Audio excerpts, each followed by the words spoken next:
Hello everyone, I am Dr. Priyanka Madia and I am considering Unit 7 of Module 3 in today's session. In Module 3, we started with a story and ended up with the message that peacefulness is godliness. With this message, I want to move ahead with the concept of conflict. Please recall that we had done this concept in Unit 7. There was a slight discussion on this topic. Please recall that. Please recall that I told you that it was a word, conflict is a word that is derived from Latin word confligere, which means to strike together. In addition, I have already told you that Johann Galtung, who was founder of peace and conflict studies, he defined conflict as an action that has two or more incompatible goal states. This requires mention of R.C. Michel as well, who contributed to the existing definition of conflict by stating that conflict is a situation which arises when two or more human beings, two or more people, they are working on attainment of goals that they wish to achieve themselves but not together. Now I want to tell you the concept of conflict prevention.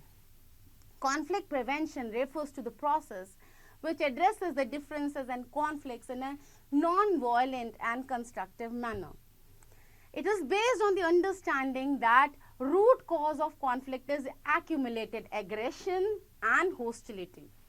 If not addressed timely, the aggression, mistrust, hostility can lead to conflicts. This raises an important concern about the conflicts. Otherwise, the violence can become only option. A report by Carnegie Commission on Prevention of Deadly Conflict published in 1999 defined conflict prevention as the actions or policies that aim at the following.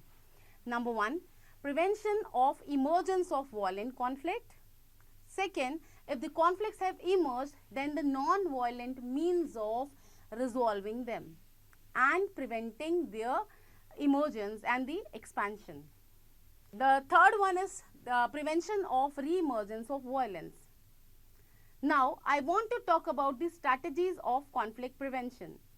The first strategy is systematic analysis of the situation. This includes careful analysis of issues and indicators that lead to occurrence of the following. Number 1, emergence of conflict and lessen conflict that acts as base for peace.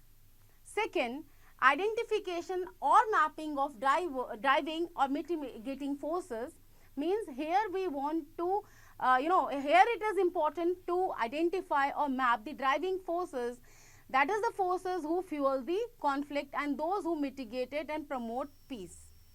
The third one is to develop favorable scenarios from worst to best cases.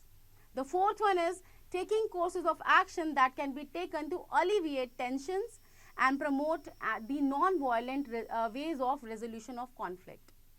Now I want to tell you the concept of conflict resolution. Conflict resolution is the act of settling and ending conflicts by addressing the issues that trigger the conflicts.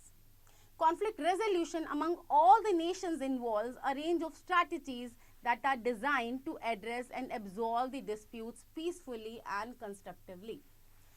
The conflict resolution aims to resolve disputes by addressing the needs and interests of the parties who are involved. It can be formal, it can be informal as well. It generally involves the negotiation, mediation and other forms of dialogue. Now I want to discuss the strategies of conflict resolution. Number 1, accommodating. This is the strategy that involves one party giving in to the wishes of the other. It can be useful when the issue is more important to one party than the other. A mutually agreeable solution is reached by compromise in which both parties give up something when there is equal power and above all willingness to compromise. This is frequently employed in these situations only. This next one is compromising. Both parties give up to something to reach to a mutually acceptable solution. This is often used when both the parties have equal power and are willing to make concessions. The third one is collaborating. This is the most efficient and effective strategy for long-term resolution. It involves working together in order to find out a win-win situation that satisfies the needs of all the parties. However, I want to say here that no standard method of conflict resolution is there. A method that has evidently worked in one society at one particular point of time may not be as useful and successful, if at all, in another society or even in the same society. As no two conflicts across the world, they are identical, the methods of their resolution are bound to be different. As a faculty, I suggest that the dialogues between nations must be clear. Efforts must be made in order to eradicate all causes of conflict, and in case the conflicts have at all emerged, then there should be easy redressal of the conflicts, and there should be early redressal of the conflicts so that they don't escalate and take the weird shape of a war. Again, I want to emphasize that please believe in peace. I'm requesting again, please believe in peace and staying together. Wars only lead to destruction and devastation. Hence, believe in peace and abandon war. Again, I want to say that peacefulness is godliness. Thank you so much for your patient listening. Thank you.